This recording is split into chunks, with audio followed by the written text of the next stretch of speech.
and they're cuddling with a skunk. So I don't know what to do now.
We're gonna make so much freaking money selling eggs, it's not even funny.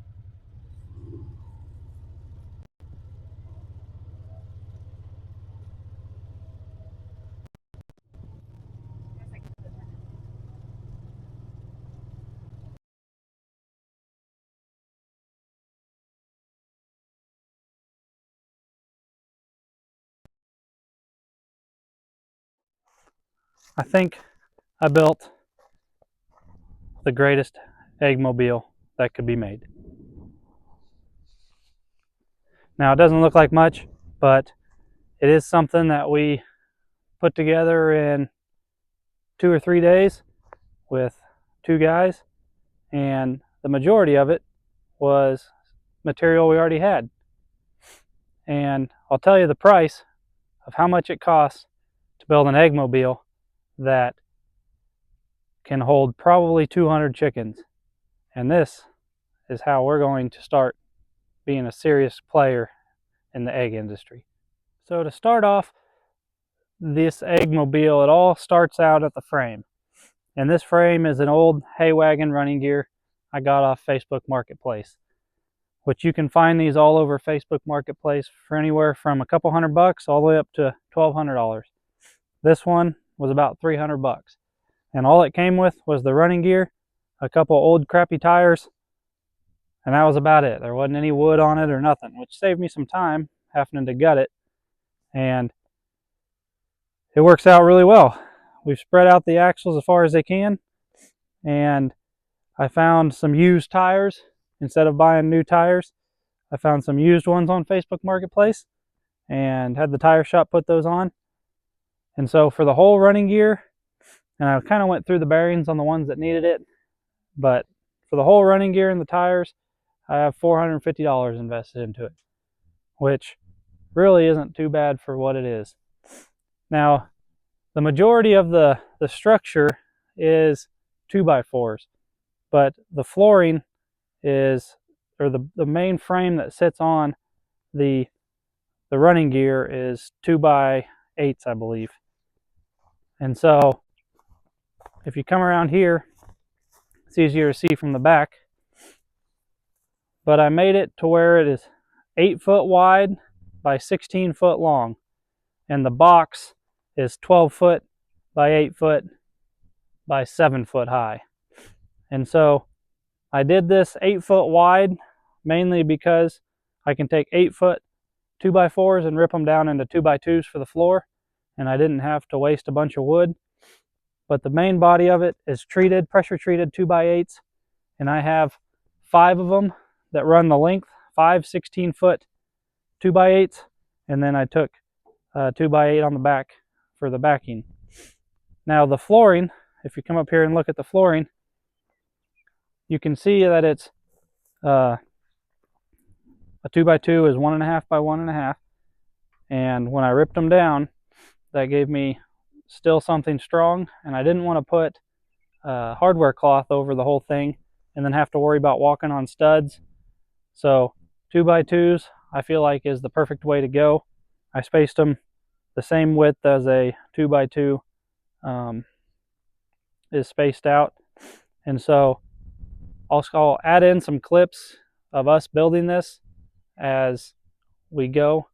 Now, these were filmed several weeks ago. I haven't put chickens in here yet because of the cold, but that's coming tonight. So now that it's beautiful in 50s and 60s, it's time to get these pullets out to pasture. And so now that I got this completely done, it's time to catch the pullets tonight in the dark. We'll get them in here. We'll leave them in here for a couple days, and then we'll start letting them out.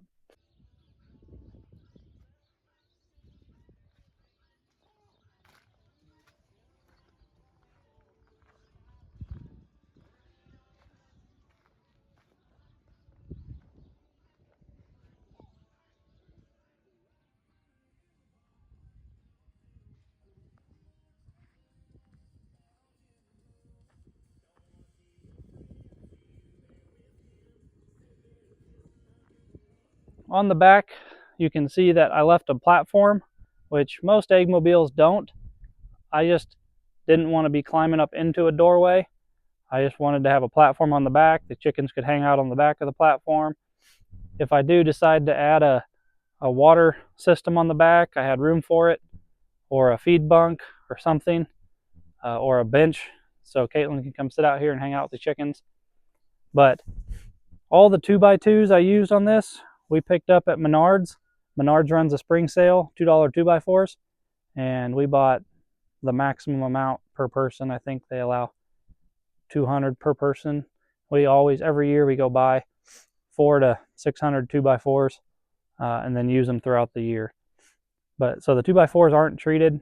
These are going to be the only 2x4s that are outside in the elements. The rest are going to be under the metal roof. The ramp we built are just out of deck boards we had laying around, and very simple design. We just have one little tab on the top, and then you can just hook it onto the back there. Most of them are just going to fly up and down on the deck, so if we find that the ramp is unnecessary, then we'll probably just get rid of it. The steps, we just decided to use a 3-step system. We added a couple handles on here for the easy grab and easy lift, and it just comes down. Everything can be put up on here and move when we move. Now, my initial goal with this is to be able to follow the cattle, our longhorns, out on pasture and keep them behind the longhorns about every 2 days.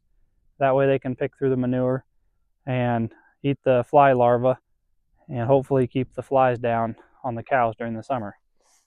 But outside of that, the outside is wrapped with reclaimed metal off of an old barn. I picked up all this metal from my neighbor, which is way cheaper, or you can find this stuff at auctions.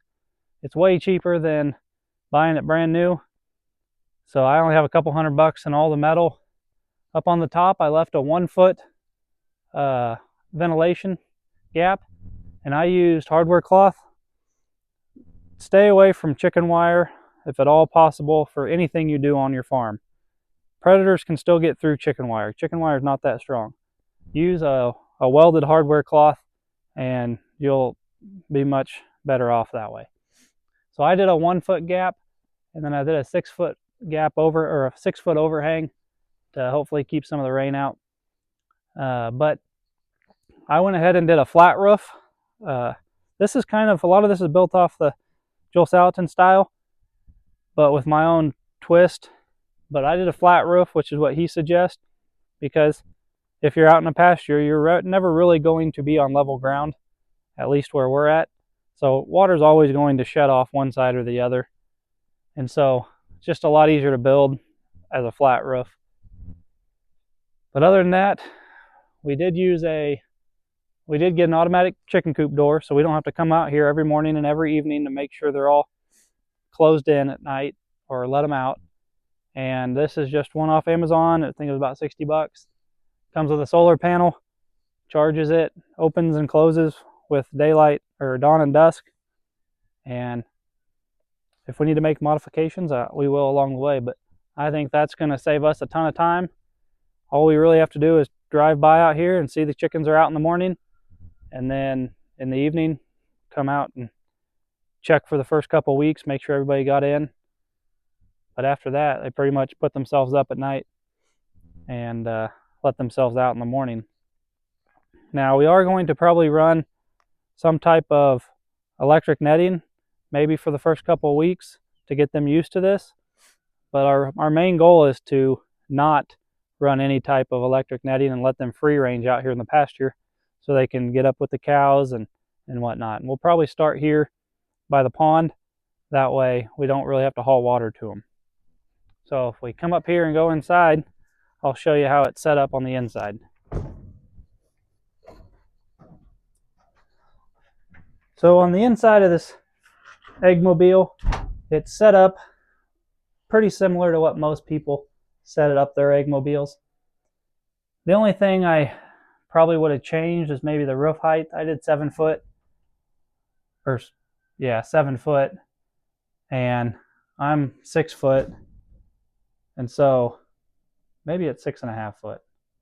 I can't remember what I did, but I hit my head on the 2x4s if I'm not paying attention. Now that's only going to apply to me because Caitlin's shorter. She doesn't have to duck, or anybody else that comes in here doesn't have to duck. Now, we did a standard size door for the most part, just because I picked it up at an auction for 20 bucks and I had it. So, like I said, I picked up a lot of this stuff at auctions or garage sales, stuff I could put together for a lot cheaper than what you can do everything new. But so that's just a full door, and we studded it out like a full door, and outside of that, everything in here is 2x4s, structurally sound. But you can see the roosting bars, the door for them to go outside. We may even add some more roosting bars that run from these studs right here all the way across, and that would give us another 12 foot of roosting space. You really only need about 8 to 10 inches per bird for roosting space. But even standing in here with just a little bit of a breeze we have right now, I can feel the air coming through here.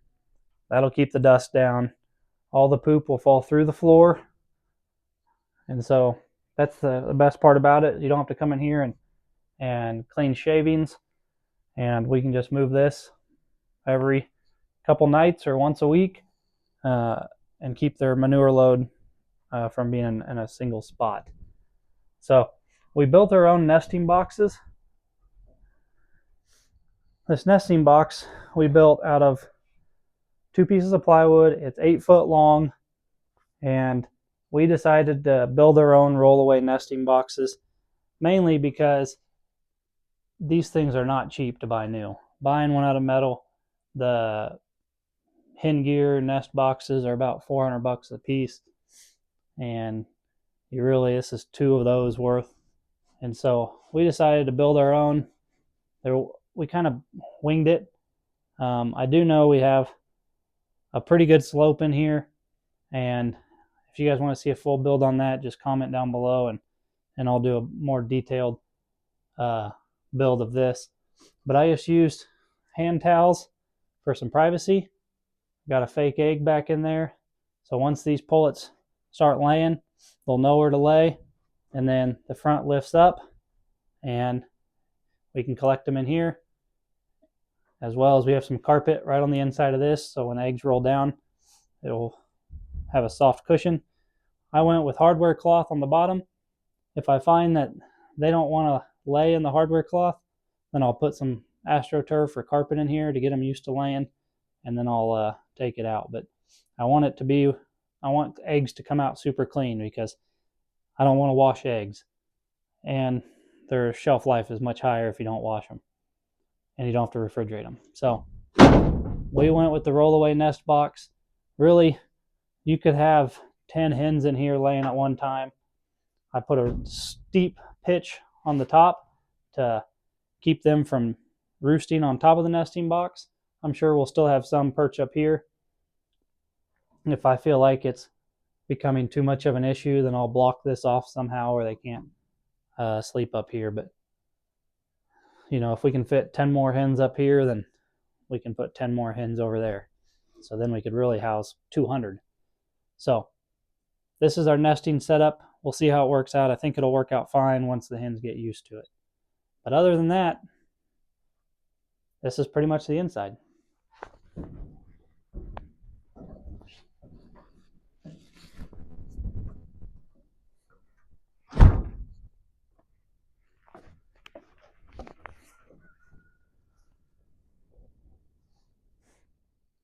One of the big reasons we did it on hay wagon running gear instead of an old car trailer setup is the fact that I can pull it with my mule.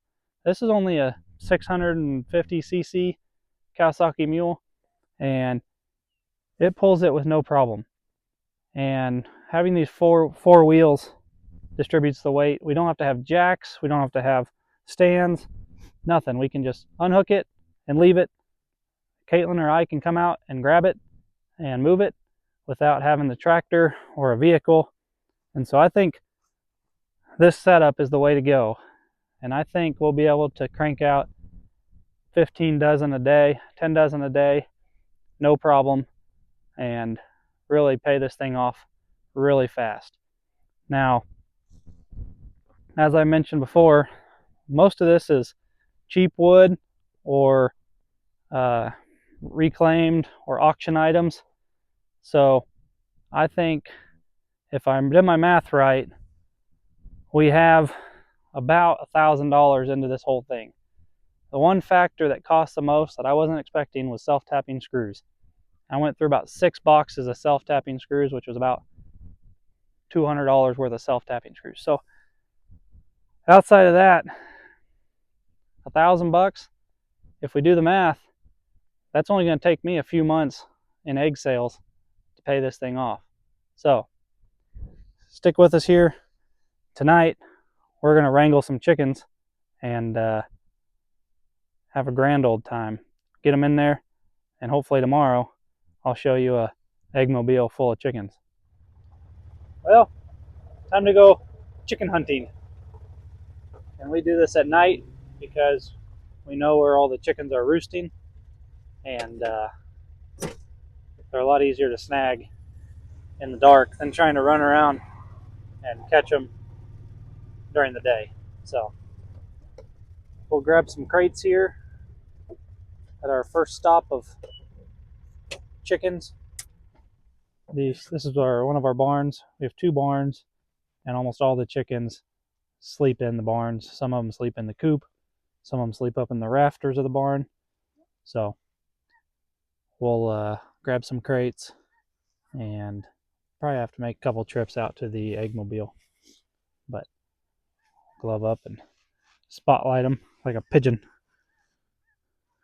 So hang in there with us. This could get fun.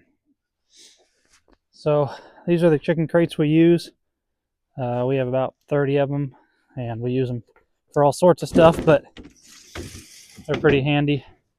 We can fit about a dozen chickens in each one. We'll just grab 4 crates for now. We'll probably have to make a couple trips. But our first chickens are hanging out up here in the rafters, which are about due to be taken out. Getting them is going to be the fun part. So what we use is this kind of like a shepherd's hook for chickens. We call it the leg catch. It's just about a 4-foot long piece of wire with a hook on the end, and works out pretty good. So you just grab them by their ankles, pull them down. Hopefully we can make this work.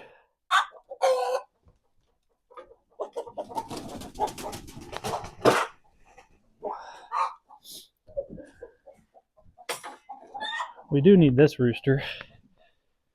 It's a pretty Brahma rooster that we're gonna use for breeding, so we've been meaning to catch him for a while.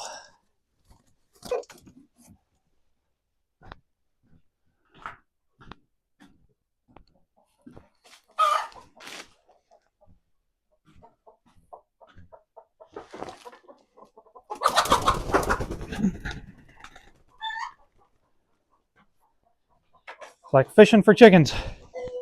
You got Rhode Island Reds, Barred Rocks, and Delawares. We're going to catch all these pullets.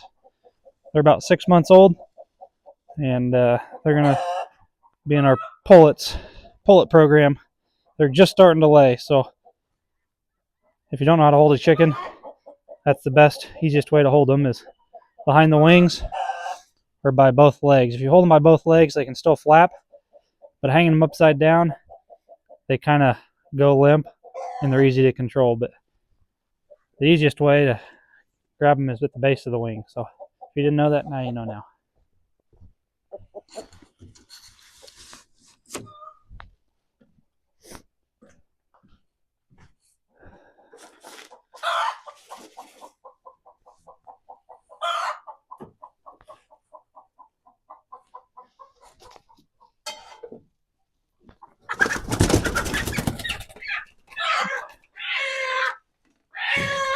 You're fine. You're fine. Well, we have about 15 chickens sleeping in here, and we came in to grab them, and they're cuddling with a skunk. So I don't know what to do now. I don't know if there's a hole in there that the skunk can get out, but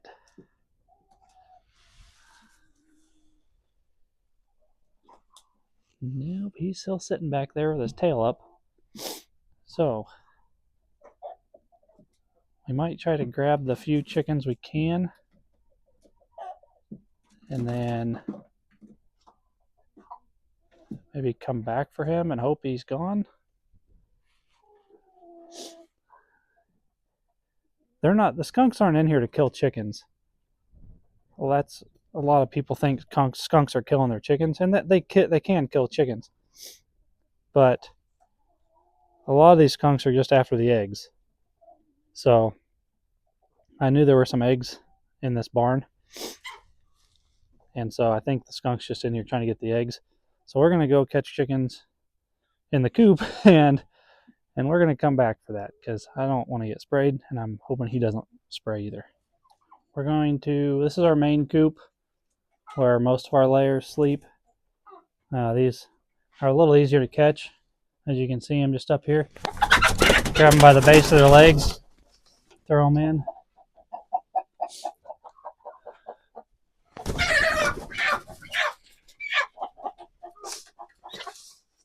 Wake up in a new coop tomorrow.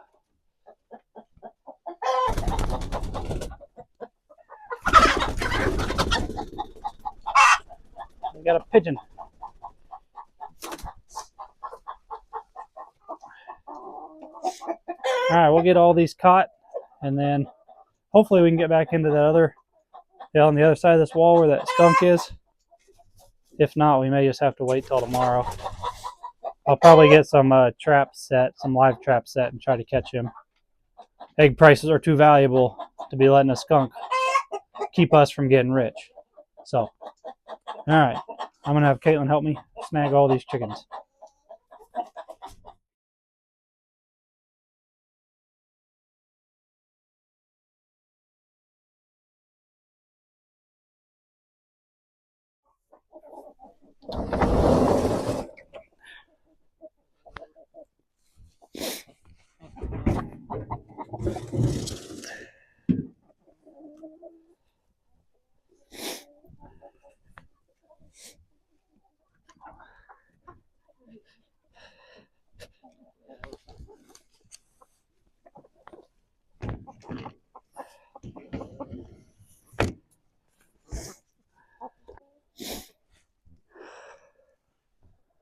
Load number 1. Make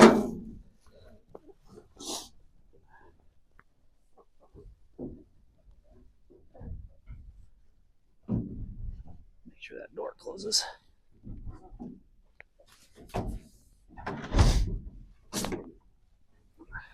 right, little chickens. Welcome to your new home.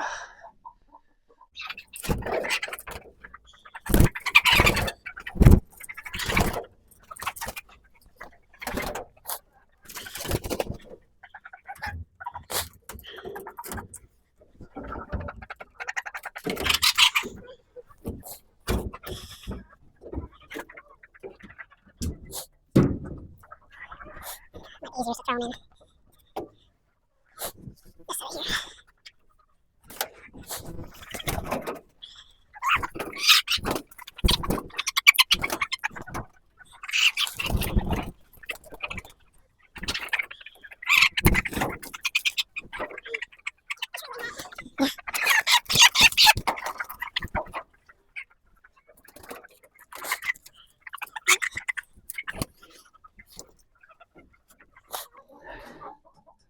You guys are going to have to learn how to walk on this floor.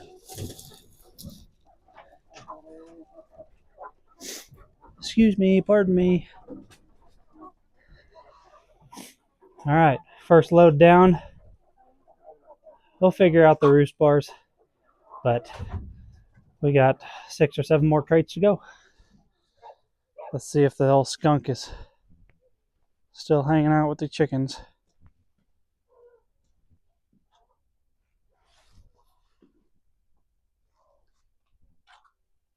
Probably look around in here before I get too deep in here.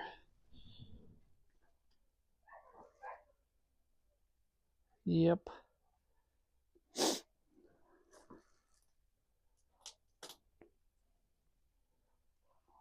He is very much still hanging out with the chickens. So we're going to leave the rest of those chickens for I guess we'll have to catch them in the daylight tomorrow. I got a couple live traps. I'm going to set these up right on the outside of the barn here, because I really don't want to catch them inside the barn, because once you catch them, you got to make them go away, and when they go away, they spray. So last thing I want is the inside of my barn sprayed. On the outside, I'm not too worried, but we're going to put a couple eggs in each trap, which is what he's after anyway. And so these are gold right now, and we're giving them up for a dang skunk. Ooh, this one's still warm. Oh yeah. Just pulled it from underneath the hen. That hen's not going to be happy. We're sacrificing her eggs. All right, let's toss these puppies in here.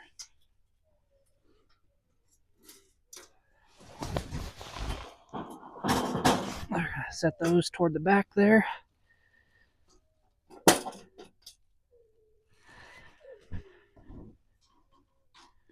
We're going to try to push them in just far enough to where they can't reach through there, or think they can reach through there. Grab them. They'll have to go inside to get them.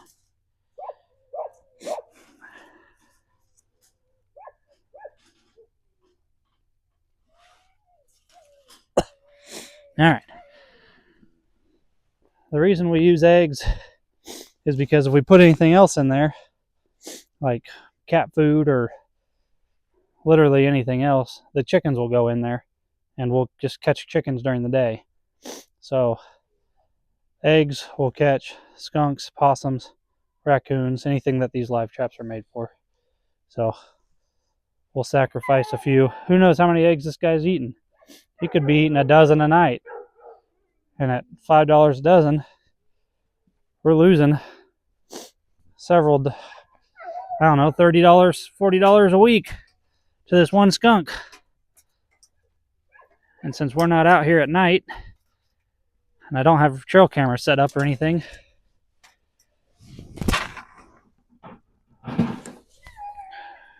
can't really tell if they're out here running around. Haven't really seen them in any of the pens or anything. I think he's just running through the barns looking for easy eggs. But this isn't the first time we've had skunks. But this is the way we catch them. All right. Hopefully we'll have a skunk in the morning. We caught the last of them, I think. Hopefully. I hope. So we saved you the extensive amount of video of us trying to catch birds in the daylight with a fishing net. So we'll take the last of these pullets, take them out to the eggmobile, and let them sit in there for a couple days. We'll take some feed out to them. On the trap update, we didn't catch the skunk. So we'll keep the trap set for a week or so and see if we can't catch them. It's a beautiful next day out here at the Eggmobile. And what did you say it was? 37. 37 degrees already, and it's 9 o'clock in the morning. So a lot better than -10. The cows are eyeballing me back here, waiting for a treat. So we'll go see them. But we have the last of the pullets caught. Yep. So we'll get them put in there. And we got the coop door turned off so it won't open up or close for the next couple days. We'll take a peek inside and make sure everybody's doing all right. Get them some food. We already put the water in. And that's about it.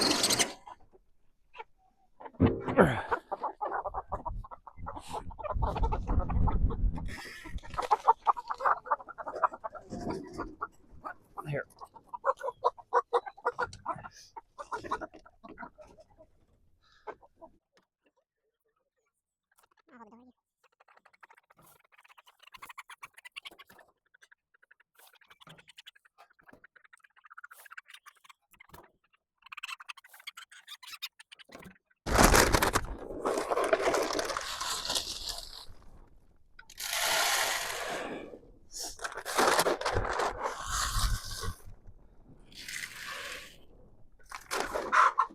Well, first night in the coop, ladies. How was it? We probably have about 100 in here, maybe 120. But that's a good start for the Eggmobile.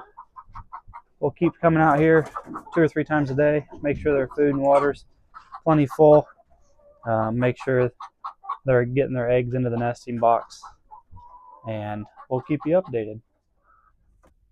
And that's going to wrap up the end of this video.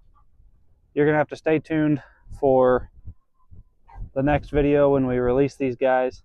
But I believe this Eggmobile is going to be the ticket. We'll start letting them out, free ranging them, and when you free range chickens, you get some of the best tasting eggs, way better than store-bought eggs. And I think our egg customers are going to be much more pleased knowing that their chickens are raised out in the pasture, free range, with high quality feed. Once it starts greening up, the grass starts greening up, the yolks are going to get a lot darker and a lot richer.